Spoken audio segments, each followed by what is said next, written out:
Merci de la grâce que le Seigneur fait d'être en nous, parmi nous ce soir. C'est une joie de vous voir, c'est une joie de vous saluer. Encore ce soir, je suis passé, j'ai vu certains de vous, voilà, et je salue ceux que je n'ai pas vus. Que le Seigneur vous bénisse. Bonjour Monique. Franchement, j'ai écouté ces chants et je me disais, Seigneur, dès mon enfance, tu as mis dans mon cœur l'importance du choix de te suivre. C'est vrai, hein. Quand on chante ce chant glorifie ton nom, que son nom soit glorifié, parfois on ne se rend pas compte, hein. On est là, on chante. Moi j'ai entendu ce chant, j'étais tout petit, je me souviens mon pasteur Gilbert là, je le vois encore chanter ce chant-là, et je ne pensais pas qu'il allait me suivre jusqu'à aujourd'hui. Franchement, je le dis, je suis honnête, hein, vraiment.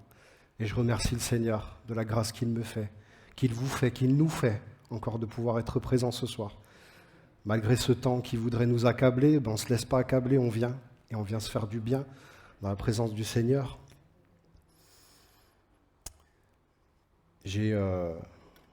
Quand j'ai écrit ce message, j'ai dit, mais Seigneur, t'es sûr qu'il faut que je parle à mon Église avec ce que tu mets sur mon cœur, ce que tu me permets d'écrire. Quand je vous vois, je vous voyais rayonnant de lumière. Et je disais, mais Seigneur, quand même, Seigneur a été très clair dans ce qu'il m'a dit. Il n'y a pas d'âge pour être instruit. Et il n'y a pas d'âge pour se rappeler l'importance du choix.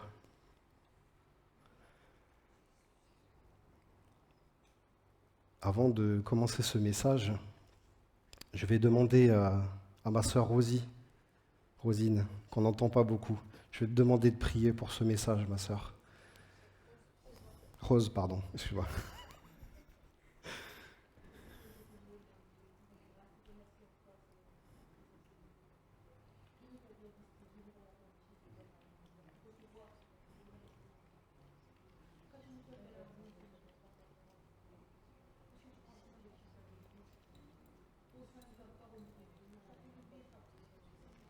Amen. Oh Jésus, sois glorifié.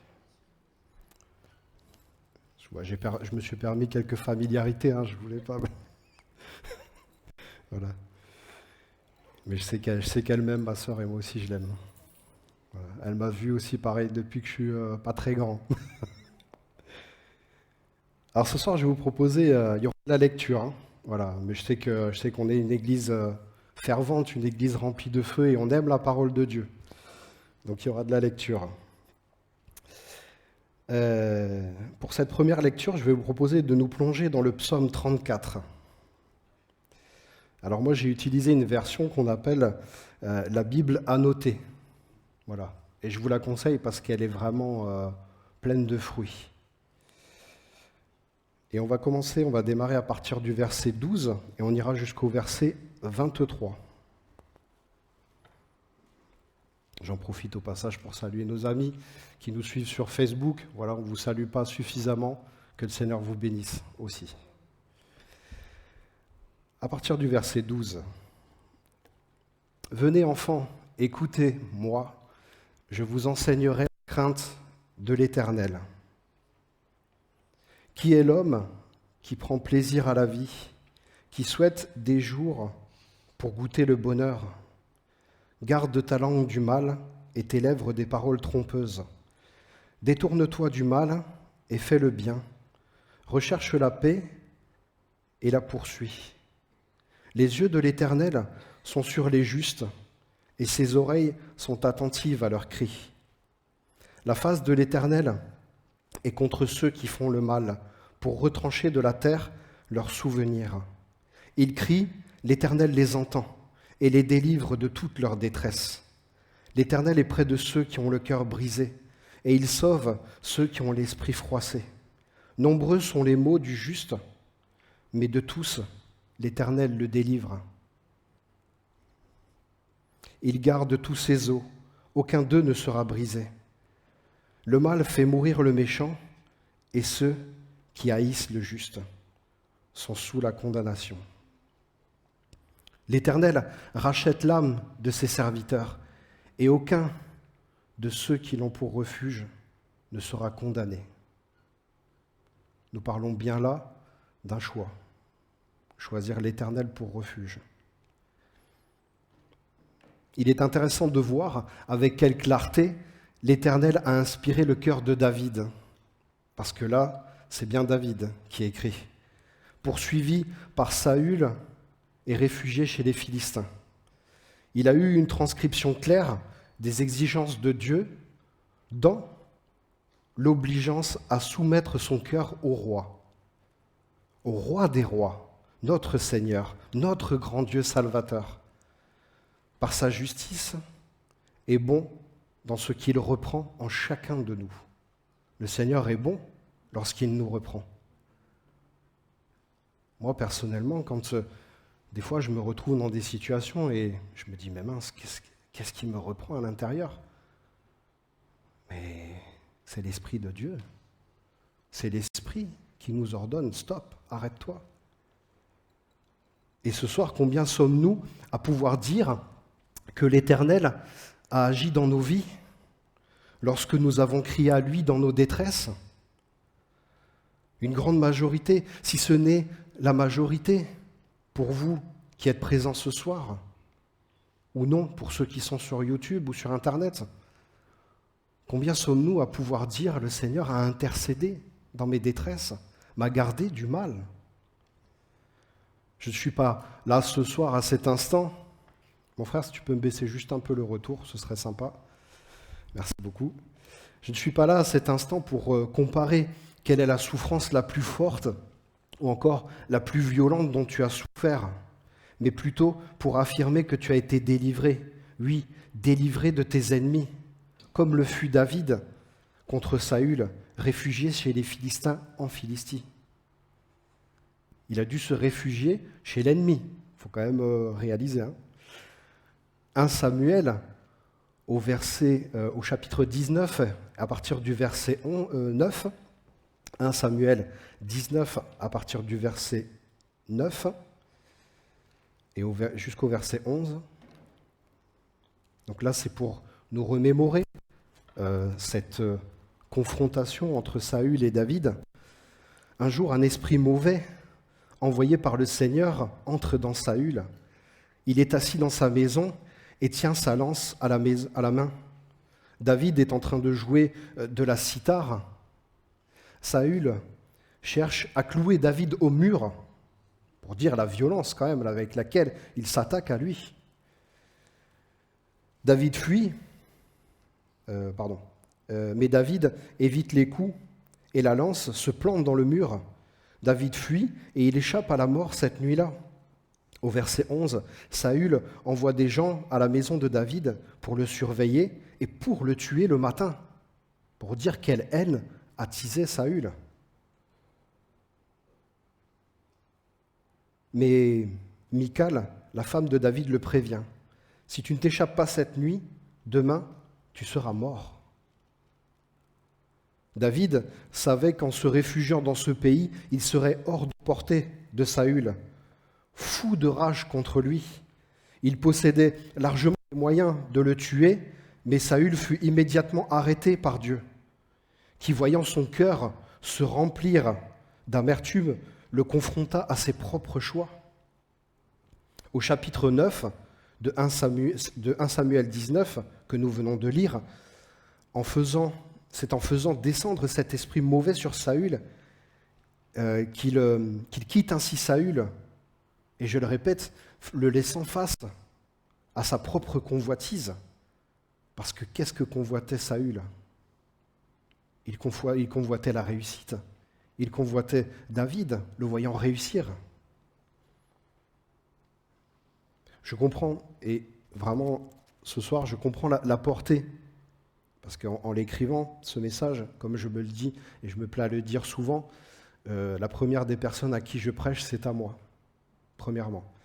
Et je comprends que ce soir, ça va être difficile pour certains d'entre nous d'entendre ce que tu vas entendre ce soir. Mais il vaut mieux que ce soit difficile aujourd'hui d'entendre les conseils annonciateurs de l'Esprit pour ne pas être insupportable demain. Parce que c'est bien ça la réalité de Dieu. C'est que si nous ne les comptons pas aujourd'hui, il l'a dit dans sa parole, il y aura des grincements de dents, des cris épouvantables. Et le choix du bien et du mal doit être radicalement, et je dis bien radicalement fait dans notre vie. Selon qu'il est écrit en Jean 13 au verset 34, « Aimez-vous les uns les autres comme je vous ai aimé. Vous aussi, aimez-vous les uns les autres. » Alors, je n'ai pas commencé par « je vous donne un commandement nouveau », parce que normalement, quand on est aguerri dans la parole de Dieu, ce n'est pas un commandement nouveau. C'est quelque chose qu'on entend et qu'on a entendu depuis notre enfance. Moi, aujourd'hui, j'entends dans des émissions quelqu'un qui se met en slogan « Aimez-vous les uns les autres ». Aimez-vous les uns les autres. Cet homme-là n'est même pas en train ne se rend même pas compte qu'il se sert d'un verset de l'Éternel. Mais ce qui se passe, c'est des absurdités dans le cerveau. Parce que le cerveau, qu'est-ce qu'il va faire? Il va rectifier automatiquement ce qu'il est en train de se dire. Parce que les gens, qu'est-ce qu'ils connaissent en premier? Aimez-vous les uns les autres.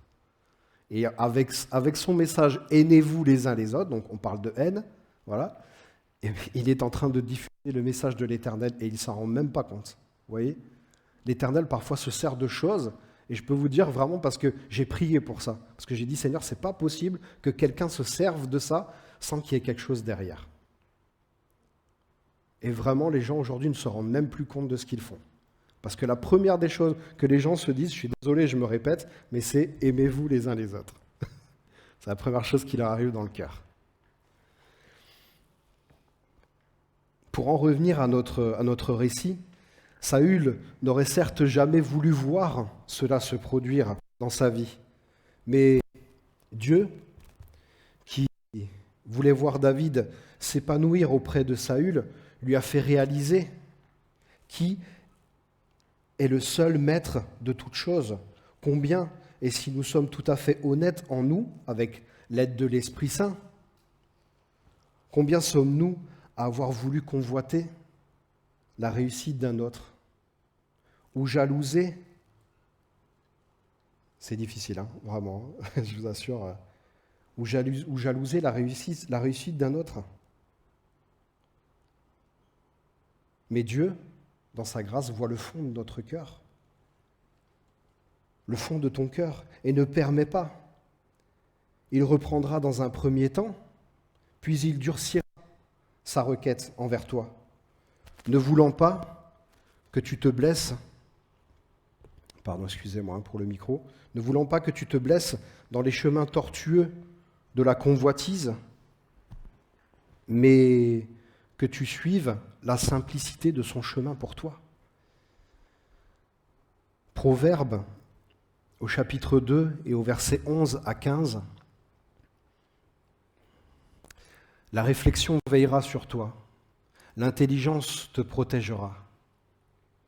Et ainsi, tu seras délivré de la voie du mal, de l'homme qui tient des discours pervers, de ceux qui abandonnent les sentiers de la droiture pour marcher dans des chemins ténébreux, qui éprouvent la joie de faire le mal, qui mettent leur plaisir dans la perversité, qui suivent les sentiers tortueux et des routes pleines de détours. Combien nous sommes ce soir à avoir voulu parfois utiliser notre propre voix sans utiliser la voix de l'Éternel, sans utiliser la voix de notre Dieu. Et l'Éternel, dans sa grâce, nous en protège.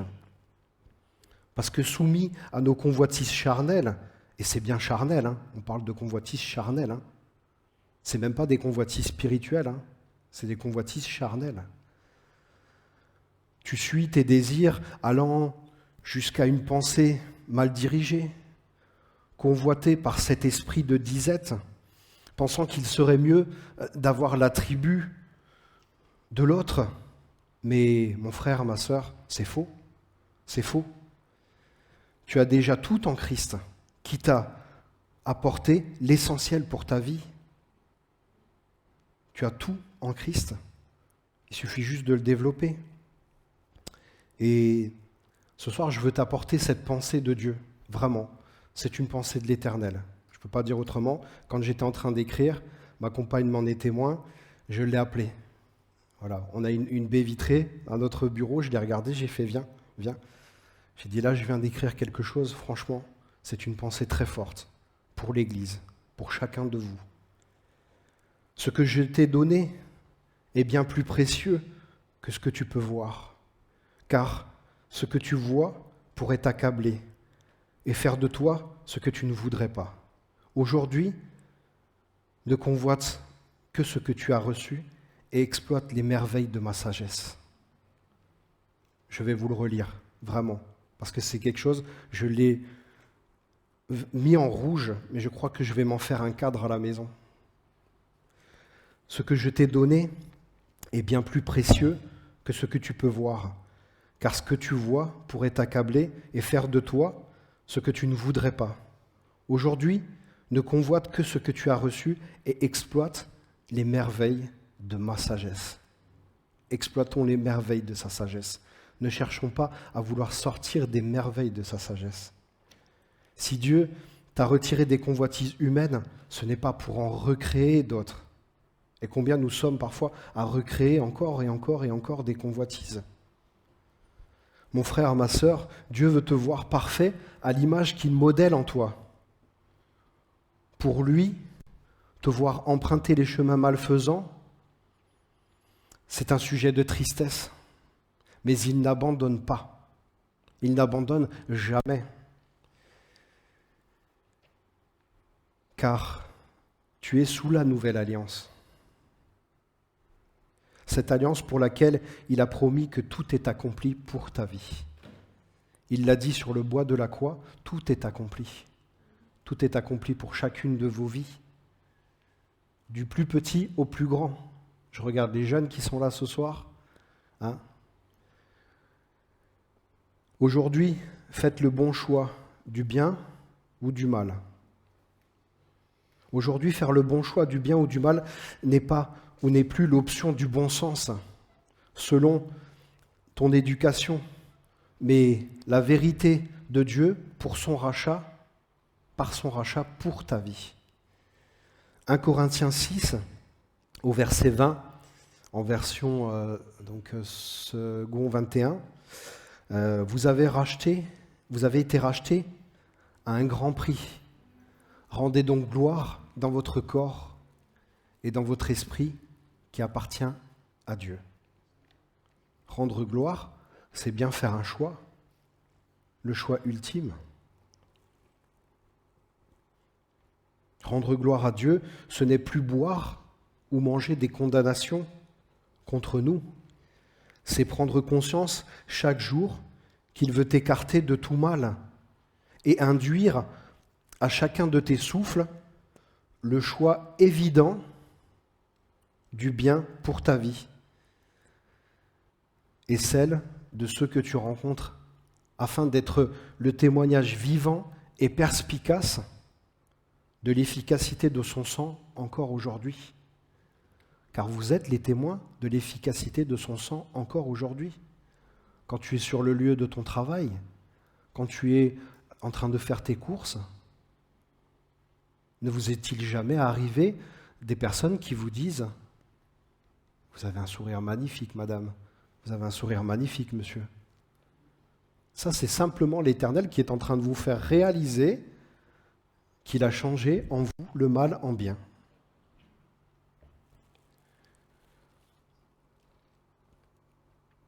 Il veut te voir dans la joie d'une réussite parfaite. Et attention, et vraiment attention, la réussite parfaite engendre et engendrera des choix permanents. Mon frère, ma sœur, ces choix auront une portée aujourd'hui, mais aussi pour demain, dans tous les domaines de ta vie. Tous les domaines. Ne fais plus le choix de suivre ta propre convoitise mal instruite, mais fais le choix raisonné et raisonnable du maître de ta vie. Hébreux 3, au chapitre 3, Hébreux au chapitre 3 et au verset 7 à 12. Ça fait quelques fois ces temps-ci qu'on l'entend. Hein. Ça revient, ça revient. Et je pense que là, l'Éternel veut vraiment préparer ses enfants à faire le bon choix. C'est pourquoi, comme le dit le Saint-Esprit, aujourd'hui, si vous entendez sa voix, n'endurcissez pas votre cœur comme lors de la révolte, comme le jour de la tentation dans le désert. Là, vos ancêtres m'ont provoqué, ils m'ont mis à l'épreuve, ils m'ont vu agir pendant 40 ans. C'est pourquoi j'ai été irrité contre cette génération. Et j'ai dit, ils ont toujours un cœur qui s'égare, ils n'ont pas connu mes voies. Aussi, j'ai juré dans ma colère, ils n'entreront pas dans mon repos. Faites attention, frères et sœurs, qu'aucun de vous n'ait un cœur mauvais et incrédule qui le détourne du Dieu vivant. Il est inutile, je pense, ce soir, de rajouter quoi que ce soit à ce verset, vraiment. Car malheureusement, nous sommes nombreux à avoir connu et goûté au prix de la révolte. Moi le premier, j'ai goûté au prix de la révolte. Je peux vous dire qu'il a un goût amer, très amer, vraiment. Qu'elle soit directe ou indirecte envers Dieu, lorsque tu as donné ta vie et qu'aucun de ses commandements ne s'y reflète, ou tu fais un tri, et combien sont méthodiques dans leur tri. Ce tri méthodique et avantageux, tu te retrouves confronté à ta vieille nature, qui te détournera systématiquement du bien au profit du mal. Et c'est quand même incroyable, parce que parfois on se dit, mais quand même, je fais pas mal. À partir du moment où on n'est plus sur le chemin de la grâce, on ne fait pas le mal à proprement dit, mais on fait le mal parce qu'on ne suit pas le chemin de Dieu. Romains 7, au verset 14 à 16. Nous savons que la loi a été inspirée par l'Esprit de Dieu. Mais moi, je suis comme un homme livré à lui-même, vendu comme un esclave au péché. En effet, je ne comprends pas ce que je fais, je ne fais pas ce que je veux, et c'est ce que je déteste que je fais. Et si je fais ce que je ne veux pas, je reconnais par là que la loi est bonne. Quelle lucidité, quelle empreinte. Se soumettre définitivement à cette loi inspirée ne veut pas dire que tu es protégé des chutes, car elles sont légion pour un chrétien, jusqu'à la fin, mais en accepter les termes avec pureté va t'amener à faire le choix évident du bien pour ta vie.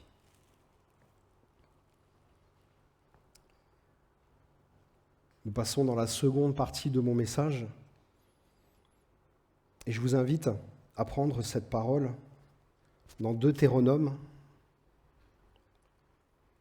au chapitre 30 et au verset 15. Regarde, je mets aujourd'hui devant toi la vie et le bien, ou la mort et le mal.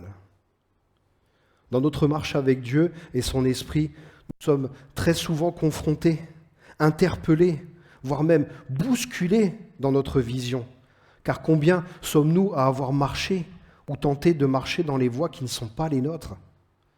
Et je reprends là le début, le fil, le cours de mon message. Ce que nous apporte ce message des Deutéronomes est très explicite. La clarté, comme 1 et 1 font 2. Dans ce temps du choix, il y a ta position et celle que le Seigneur t'ordonne de suivre.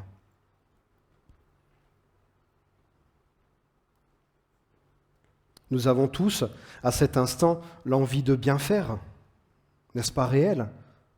Nous qui sommes là ce soir, nous avons l'envie de bien faire, l'envie de suivre le Seigneur.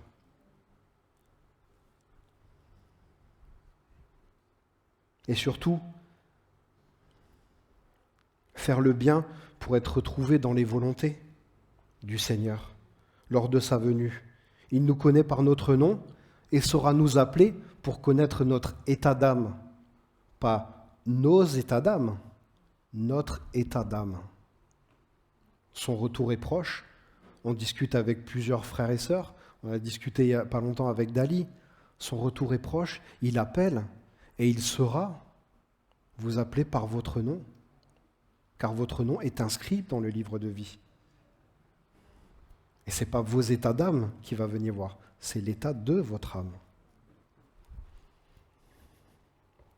Pour lui, les choses seront claires. Soit tu auras bien fait, soit tu auras mal fait. Il n'y a pas de juste milieu. Il cherche des gens bouillants, pas froids, pas Jérôme, pas tiède. Voilà. Il cherche des gens bouillants. Bouillants, bouillants, bouillants. Toujours bouillants. On peut se reposer quand même, attention.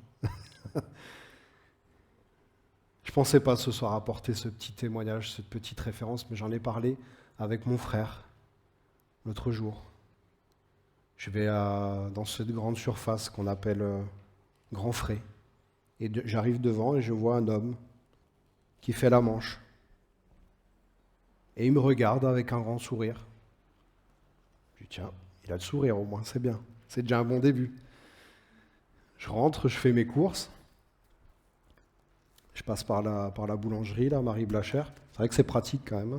Ils font bien les choses, je trouve. Punaise, c'est incroyable, quoi. Et je suis dans cette boulangerie, je vais acheter la baguette familiale. Quelque chose à l'intérieur de moi dit, tu vas pas prendre une baguette, tu vas en prendre 4. Je dis 4, qu'est-ce que je vais faire avec 4 baguettes? Et là, ça percute tout de suite. Je dis, ok, ça va, c'est bon, j'en achète 4. Pas de problème.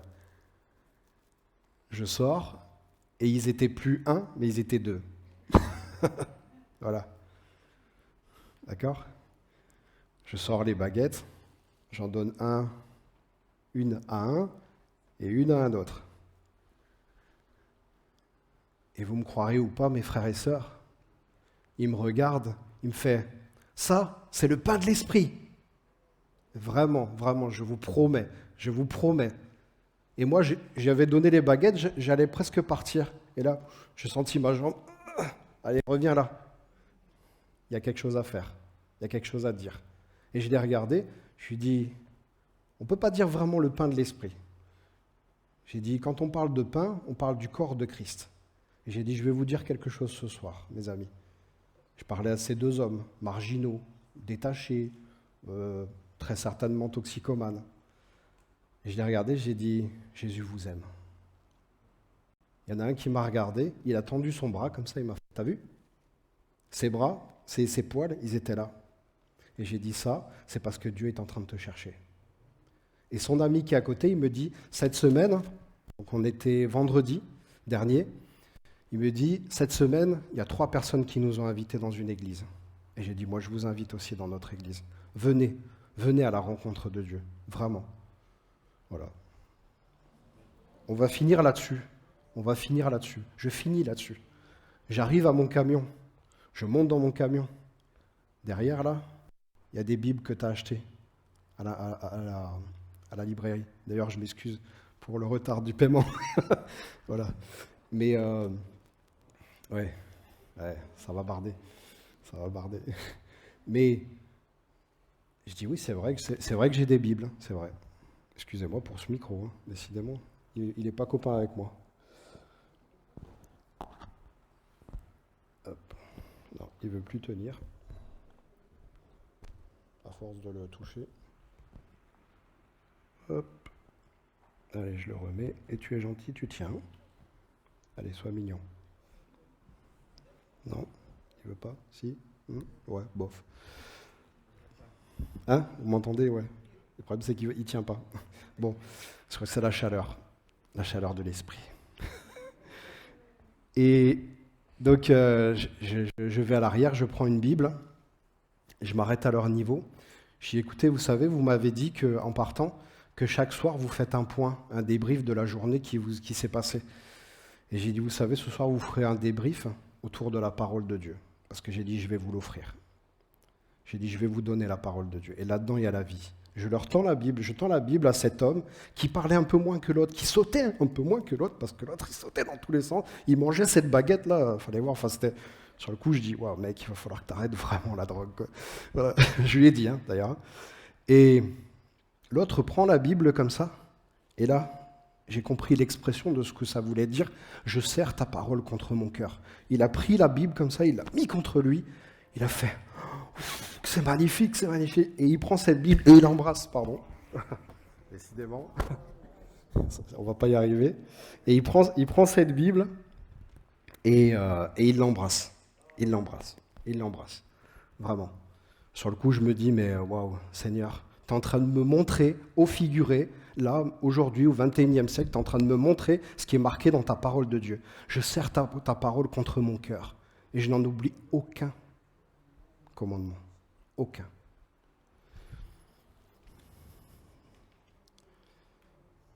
Je sors un peu de mon message, mais je pense que c'est important, parce que c'est bon. C'est des témoignages vivants, vraiment. Soyez bouillants, soyez bouillants. Deutéronome, toujours au chapitre 30 et au verset 16, nous apporte cette juste marche.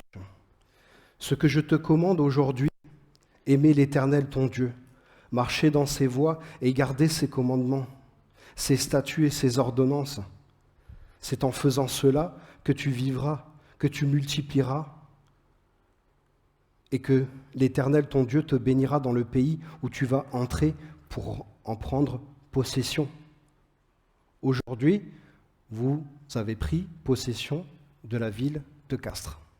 Je vous le dis, vraiment, de la part du Seigneur. Vous avez en possession la ville de Castres et ses alentours, parce qu'il y a plein de villages autour.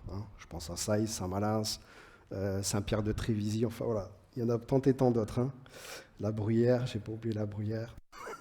Voilà, que le Seigneur bénisse la Bruyère. Voilà. Mais vraiment, il faut prendre conscience de ça, que dans votre choix, dans votre marche, dans ce choix que vous avez fait entre le bien et le mal, il y a aussi cette prise de possession. Pour toi, pour vous qui êtes là ce soir, cette ordonnance, cette recommandation te semble peut-être inaccessible. Il y en a peut-être ce soir qui se disent « Mais Mathieu, qu'est-ce que tu racontes? J'ai pris possession. » Mais non. Moi, j'ai juste acheté un terrain, là, tranquille. J'ai fait ma petite maison, tout va bien. Je ne vais pas prendre plus. Si. L'Éternel t'ordonne que tu sois puissant et fort. Et je laisse cette question ouverte, vraiment. Posez-vous la question encore ce soir quand vous rentrez. Voilà, je sais qu'on a tendance un peu à être... Bon, allez, c'est bon, on a écouté le message ce soir, on rentre, on oublie, voilà. Vraiment, posez-vous cette question. Mais Seigneur, qu'est-ce que tu m'as donné en possession? Ce pays? Cette ville? Bien sûr. Et certains me diront, oui, faire le bien, c'est mon choix primaire. C'est évident, quoi. Ma priorité, et c'est très bien. Mais laisse-moi te dire ce soir, te demander par qui et par quel support passes-tu pour exercer ton ministère? Nous avons tous un ministère. Certains se voient, d'autres un peu moins. Moi, je bénis le Seigneur pour les ministères qui ne se voient pas, vraiment. Car notre premier ministère, c'est d'écouter les recommandations saintes de notre Dieu, inspirées par l'Esprit, et non notre propre esprit. Notre propre esprit est vraiment faible. Ne nous laissons pas bananer, si vous passez l'expression, ne laissons pas bananer par notre propre esprit. Il est vraiment faible. C'est de la surface. Car vouloir faire le bien, apporter le bien sans intérêt que le nôtre, déjà, premièrement, c'est pas humain. Et ça, c'est pas donné à tous. Et bien souvent, nous sommes travaillés depuis très longtemps à faire le bien, selon notre éducation, bien entendu. Mais il est encore plus intéressant, plus puissant de savoir que le Seigneur nous prépare et nous a préparés dès notre premier souffle. Vous imaginez un petit peu? Ma sœur Jaline, tu t'imagines? Depuis ton premier souffle, il y a quand même, pardon, mais tu sais ça, tu es grande, t'imagines? Depuis ton premier souffle, il t'a préparé. C'est génial. Et je vais te dire ce soir, mon frère, ma sœur, il y a des déviances sinistres, profondément impactantes pour celui qui est persuadé que le bien est un produit personnel. C'est l'erreur que moi-même j'ai fait. Voilà, je peux vous le dire. Construit par ses propres forces, construit par nos propres forces, car Jésus lui-même est fondateur du bien. C'est lui qui a fondé le bien. C'est lui qui a montré à l'humanité quelle était l'essence du bien.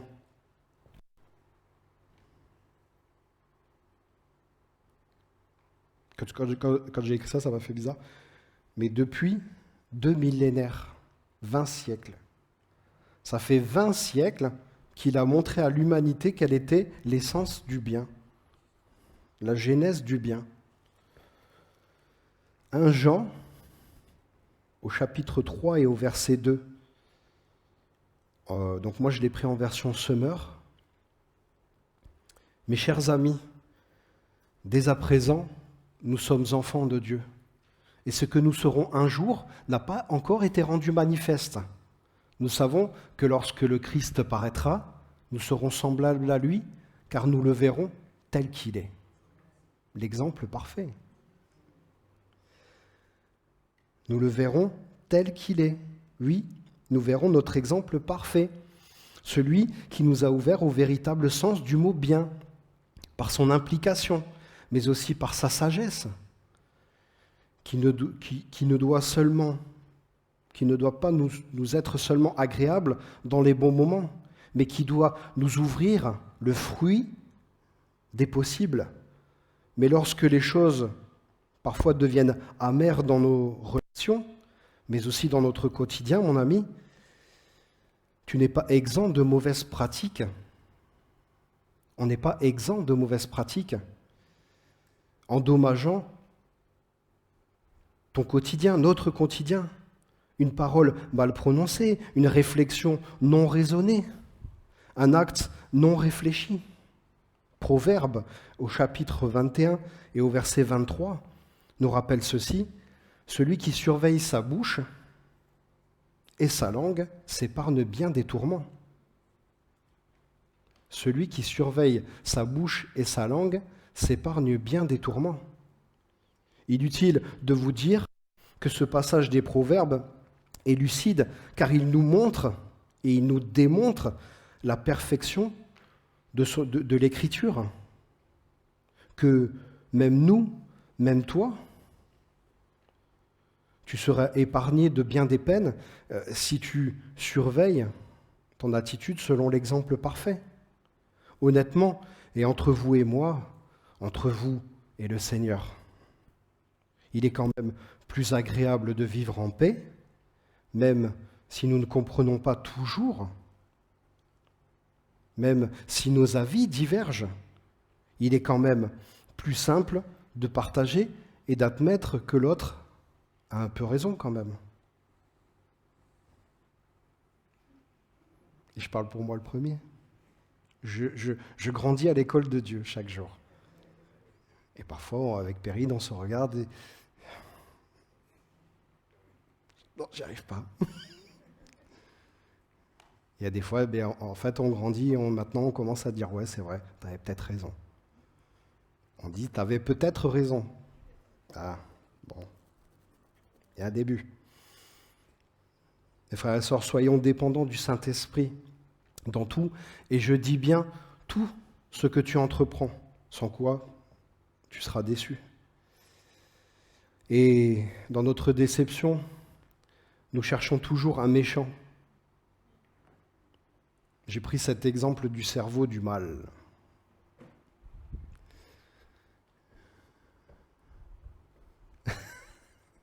Pardon.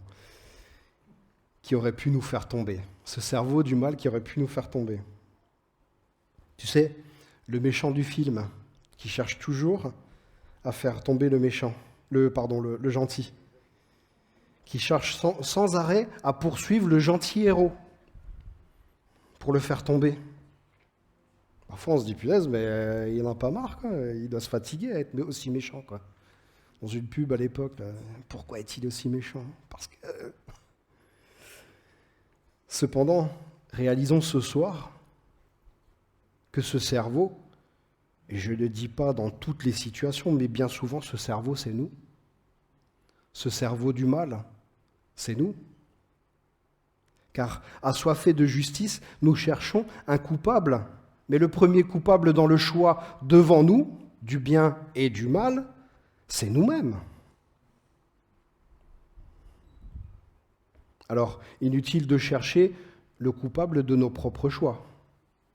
Parce qu'alors là, vous allez vous retrouver assis sur la chaise, être ou ne pas être, telle est la question. Il y en a qui se sont torturés l'esprit comme ça.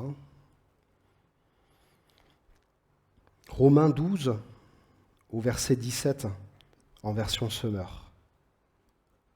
Ne répondez jamais au mal par le mal. Ah, tiens. Cherchez au contraire à faire ce qui est bien devant tous les hommes. Pas être évident ça au feu rouge. Il va avancer là ou quoi? T'avances? Il me gonfle celui-là. Et moi qui ai mon rendez-vous chez l'ophtalmo dans 5 minutes. Il me gonfle. Il va avancer. Pas évident de faire le bien. Même là, même dans le secret. Même lorsque l'automobiliste de devant, il ne vous voit pas.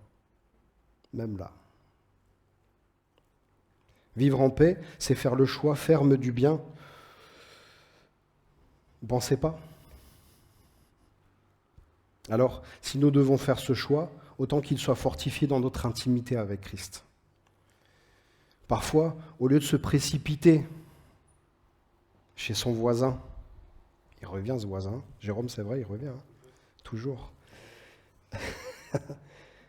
De se précipiter chez son patron ou encore quelqu'un qui vous a fait du tort avec le ferme choix d'en découdre. Franchement, on est honnête, on ne va pas se le cacher, à qui c'est pas arrivé à un moment donné de dire, lui, je vais lui faire bouffer ces arbres qui sont en train de dépasser chez moi. Ce patron qui n'arrête pas de me ridiculiser devant mes collègues, je vais l'attraper et je vais le coller au mur. Ne suivez pas mon regard. Combien nous avons été à se faire du tort comme ça, à vouloir en découdre, que ce soit oralement ou physiquement, parce que parfois il n'y a pas que le physique, des fois oralement aussi, la bouche, la langue. Pourquoi ne pas faire le choix ferme de s'en remettre à Dieu avant de partir, avant d'aller voir le voisin? Prendre le temps de parler, d'engager un dialogue avec l'Esprit, à qui nous remettons notre vie chaque jour, à qui nous remettons le choix de la couleur de la peinture de notre voiture. Pardon, non c'est vrai, on ne le fait pas ça. On ne fait pas ça, Jérôme. Tu n'as pas choisi, non? Non, je te choisis. Ah, d'accord. Ok. Je plaisante, mais la vérité est là. C'est que quand on se lève le matin, souvent on dit Seigneur, je te remets ma journée. C'est pas vrai. On lui dit, je te remets ma journée. Et puis, je ne sais pas, 1 heure après, on fait le tour des glycines. Ah, punaise, elles sont vraiment hautes. Bon, allez, je vais aller le voir. Il va entendre, il va savoir de quel bois je me chauffe. On peut passer au bord des glycines, dire « Seigneur, je bénis mon voisin », tu vois. Et je sais que là, je vais aller lui parler. parce que bon, ben, c'est un peu embêtant, c'est embêtant pour tout le monde. Mais je vais aller lui parler, avec ton conseil. Avec ton conseil. Il a fait un peu de bruit hier soir, ils ont fait la fête. Bon, c'est pas grave, je vais le réveiller à 9 h du matin, mais c'est pas grave. Hein. Avec ton conseil. Il y a des fois, juste en mettant le doigt sur la sonnette, non, c'est pas le moment. Hop.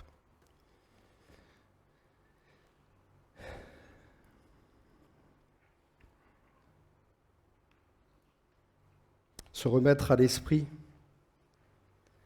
c'est prendre chaque jour le véritable conseil de la véritable paix et en faire une règle établie une fois pour toutes les fois où tu seras heurté dans ta personne. Romains 12, au verset 19 à 21, toujours en version Summer. Romains 12, au verset 19 à 21. Mes amis, ne vous vengez pas vous-même, mais laissez agir la colère de Dieu. Car il est écrit, c'est à moi qu'il appartient de faire justice. C'est moi qui rendrai à chacun son dû. Mais voici votre part. Si ton ennemi a faim, aïe, là c'est déjà plus compliqué. Si ton ennemi a faim, donne-lui à manger. S'il a soif, donne-lui à boire. Par là, ce sera comme si tu lui mettais des charbons ardents sur la tête. Ne te laisse jamais dominer par le mal. Au contraire, sois vainqueur du mal par le bien. Sois vainqueur du mal par le bien. Je suis content parce que ce soir, il y a des témoins. Ça, c'est cool. Amen. Amen. Il y a des témoins. Il y a quelques temps de ça, il y avait mon frère qui est là-haut, ma compagne qui était là, et on mangeait à la maison ces formidables gâteaux que fait Philippe, je vous les conseille. Voilà, vous pouvez les commander, je vous donnerai le numéro. Non, c'est un frère qui les offre, voilà. Et il a bon cœur, voilà.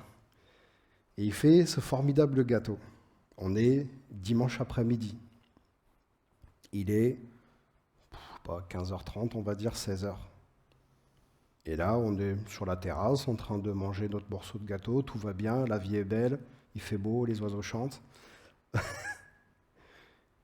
Et là...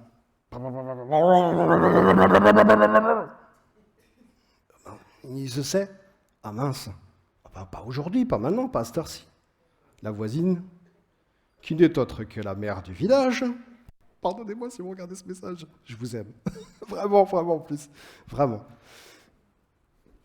Elle se décide à passer la tondeuse. Et en plus, elle pétarade quelque chose de correct. Hein. Voilà. Et je dis à Philippe, Philippe, alors bon, elle passe la tondeuse, on continue à manger notre morceau de gâteau, et au bout d'une demi-heure, 3/4 d'heure, peut-être 1 heure, je dis, Philippe, fais-moi 2 assiettes. Fais-moi 2 assiettes. Je prends les 2 assiettes, je traverse le champ, et là, elle me voit, on est face à face, comme ça. Hein. Elle arrive avec le tracteur. Et elle me voit arriver, elle coupe le contact, elle fait « Oui, je fais un peu de bruit. » Je dis « C'est pas le problème, le bruit. » Je dis « C'est l'heure du goûter. » Ah, et je lui transmets, enfin, je lui mets au-dessus du grillage, je lui donne les 2 tranches. Elle me regarde comme ça, elle regarde son compagnon, elle lui fait « Tu vois, on est en train de faire du bruit, et en plus, il nous apporte le goûter. » Le monde tourne à l'envers, non? Oh, j'ai dit selon vous. J'ai dit je vous souhaite une bonne après-midi et un bon goûter. J'ai plus entendu la tondeuse. Et franchement, je vous assure vraiment, Philippe en est témoin, Perrine en est témoin, quoi. Vraiment, quoi. J'ai trouvé ça excellent, quoi. Excellent. J'aurais pu le faire le choix, hein. J'aurais pu me mettre de l'autre côté du terrain. Oh, tu l'arrêtes ta tondeuse, ouais! Je peux être comme ça aussi. Hein. Le Seigneur m'a béni vraiment, je vous assure, vraiment. Mon père en est témoin ici, Perrine en est témoin ici, vraiment. Je pouvais vraiment être comme ça. Hein. Vainqueur, oui, vainqueur. Sois ce super héros de Christ par le fait même de laisser agir son exemple en toi. Ne cherche plus ou pas ce qui ne t'appartient pas, mais cherche toujours à faire le bon choix, selon le conseil précieux de sa grâce et de son esprit pour toi. Éphésiens 6, au verset 11. Revêtez-vous de toutes les armes de Dieu afin de pouvoir tenir ferme contre les manœuvres du diable. Parce qu'il rôde, il cherche. Paul exhorte l'enfant de Dieu à se revêtir de toutes ses armes, celles du Seigneur, afin de pouvoir tenir bon et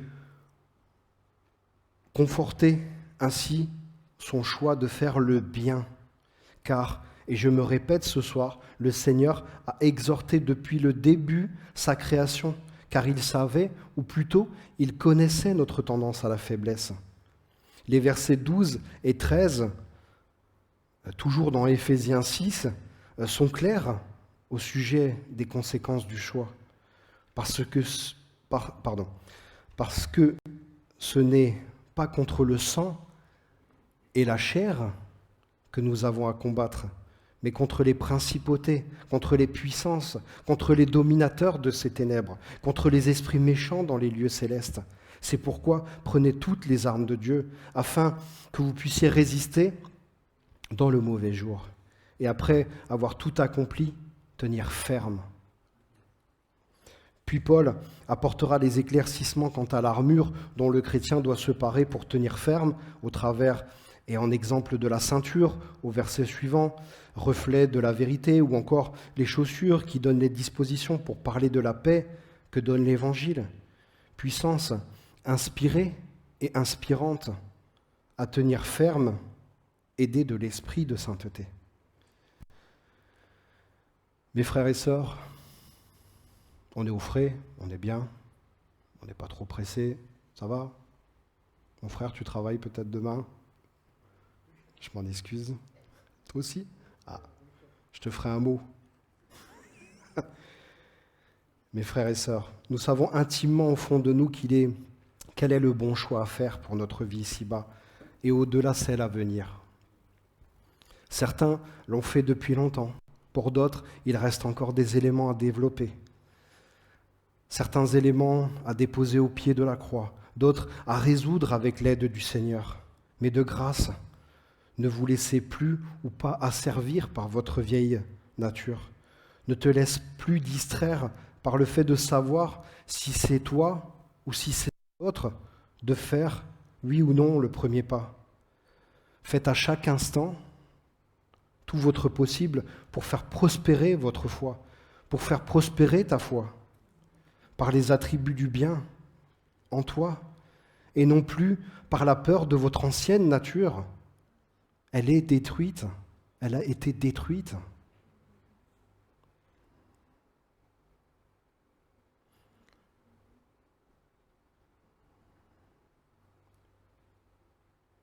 Faire prospérer votre foi par les attributs du bien en vous, et non plus par la peur de votre ancienne nature, je me répète, qui ne ferait que vous attirer dans des sentiments ou ressentiments faux, dénués de toute sainteté.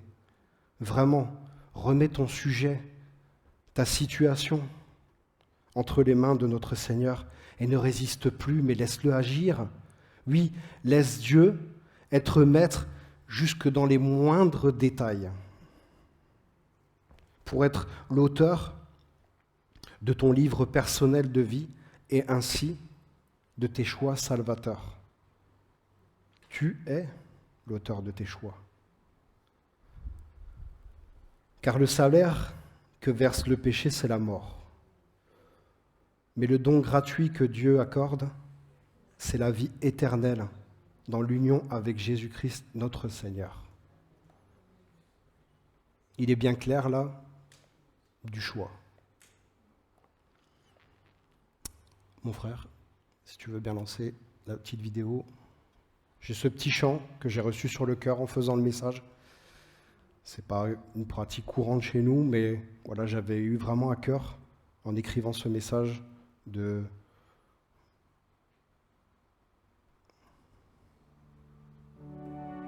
vous faire écouter ce chant. Je vais éteindre la lumière.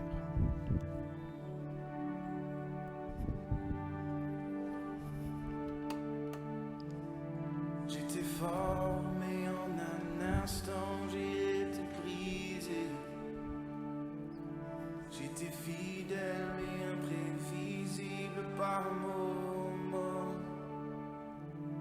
J'ai tenté de tout porter, mais tout s'est effondré. Touchant le sommet, le fond de la vallée. J'ai résisté, j'ai lutté avant de m'abandonner. M'égarant et me retrouvant à genoux. Gaspillant tant de bonté jusqu'à en être vaincu. Et chaque fois que je reviens de tu es là. Tu m'as vu avant que je naisse, m'acceptant par ta vie offerte pour toutes mes fautes. Tu montres ta grâce et tout ça me dépasse.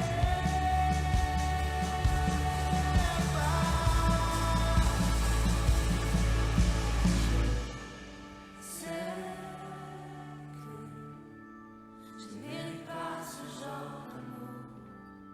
Et pourtant, je ne sais pas aimer autrement. Je n'ai rien à offrir en retour, indigent face à tant de grâce. Et pourtant, tu m'aimes tel que je suis.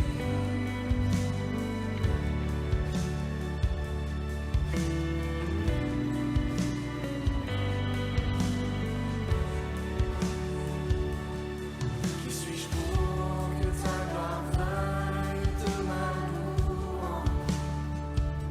Mais si elle te réjouit, Seigneur, je te l'adore. Tu es fidèle et tu es sans faille, je suis sans voix. Car tu n'as besoin de rien au monde, mais tu désires mon cœur. Tu m'as vu avant que je naisse, m'acceptant par ta vie offerte pour toutes mes fautes. Tu portes aliment et tout ça me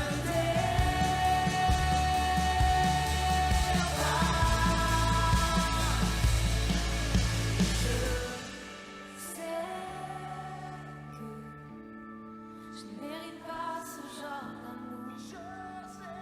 Pourtant,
Alléluia.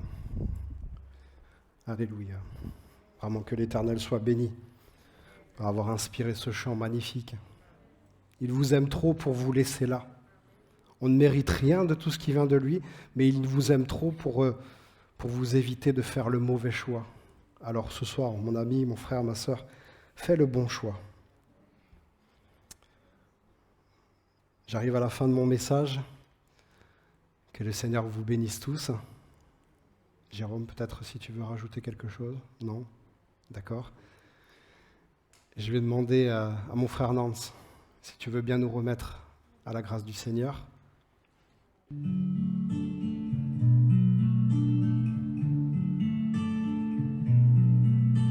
I heard there was a secret chord David played and it pleased the Lord, but you don't really care for music, do ya? Well, it goes like this, the fourth, the fifth, my